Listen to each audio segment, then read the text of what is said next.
You are listening to Venus Rose, interactive spiritual Q&A and the power of sound.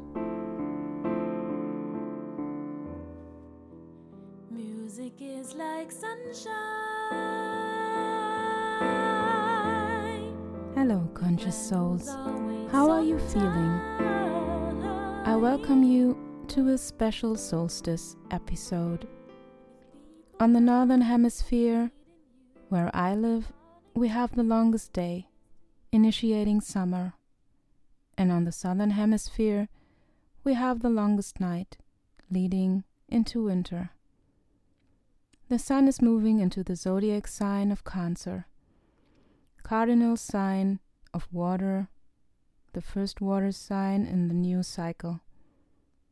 We are moving away from the restless mind of Gemini and are diving deep into Cancer season, initiating some weeks where the focus is on our emotions. Where the moon resides will have an even more intense effect on us, especially for those who have their sun in Cancer. Some say it is like a pause for Mother Earth until the tables turn and the days on the Northern Hemisphere will get shorter again and those on the Southern longer. Many different traditions throughout the world have been celebrating this day in their own way. I personally have watched a ceremony at Stonehenge this morning, a sacred site in UK. That gave me chills. People coming together, using the energy of the cosmos and Gaia to create a positive trajectory is beautiful. There were many different groups who drummed and danced. Although my favorite sound healing teacher, Tom Kenyon, always emphasizes on the importance of the drum, I seldom use it. But earlier today, when I recorded a Venusian Solstice soundbite for my YouTube channel, I felt the need to add a drum. And I found it funny that as I watched the ceremony at Stonehenge, that there were drumming as well.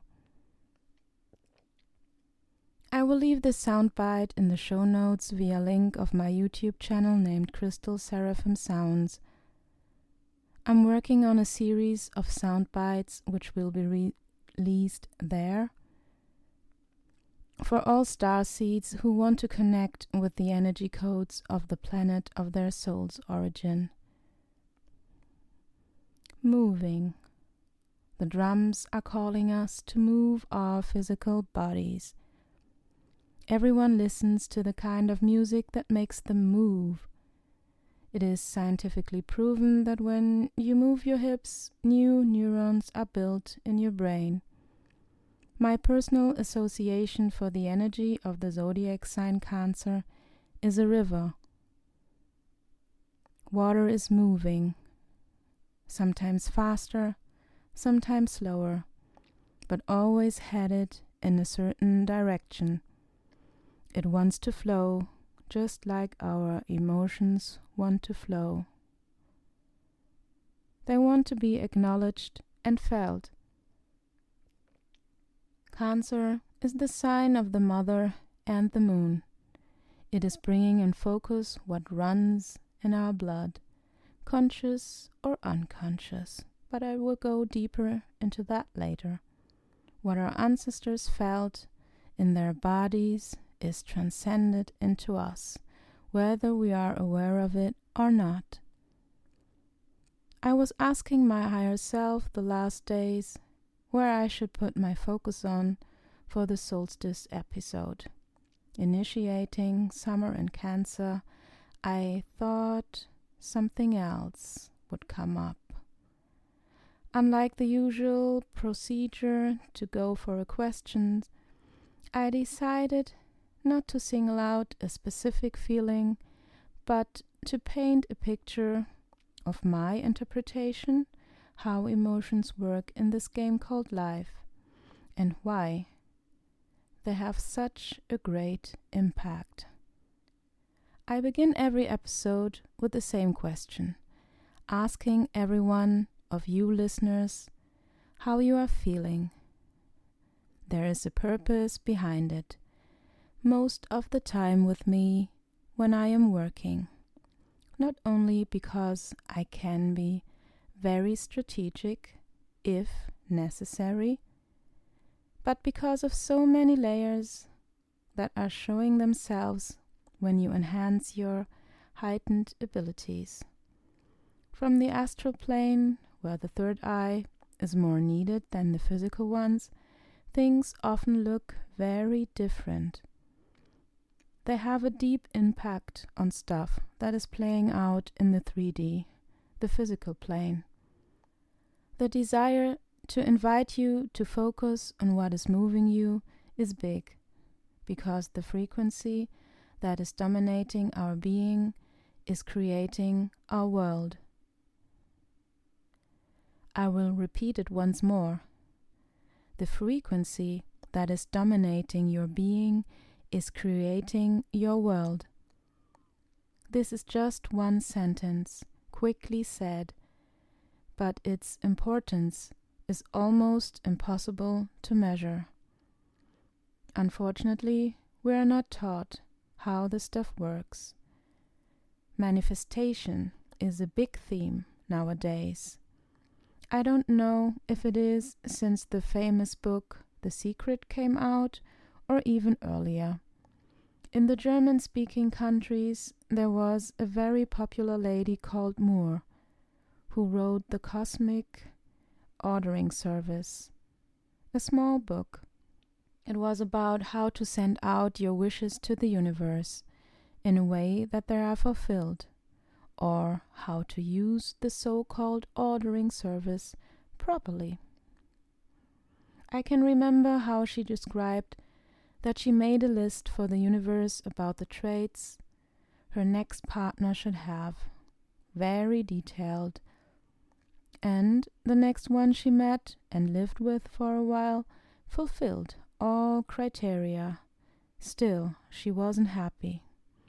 If I recall correctly, she then asked the universe for the so-called right one for her, without any expectations from her mind.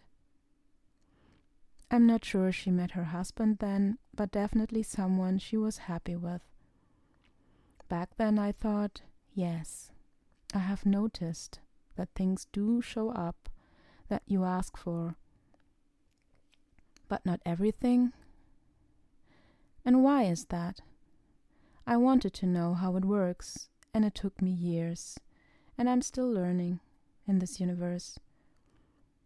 Various things show themselves to me in my one-on-one sessions, in different realms, but one thing is constantly the same.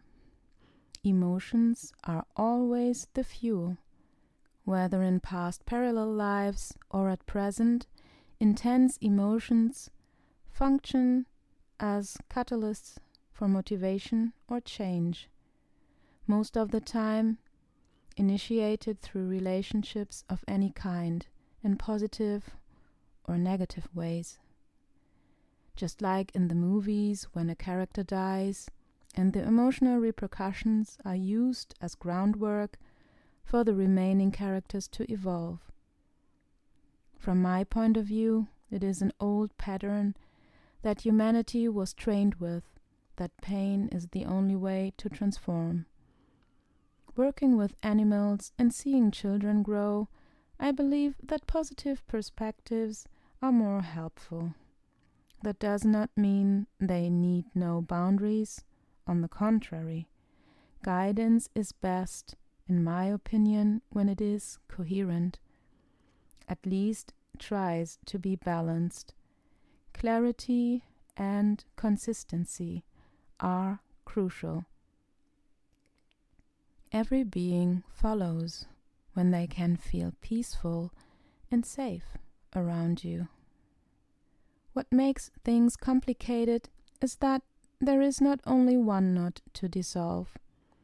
We are complex beings, and many facets must be checked and considered. It is important to understand that at the end of the day, the core frequency is the one that vibrates out and gets in resonance with the world.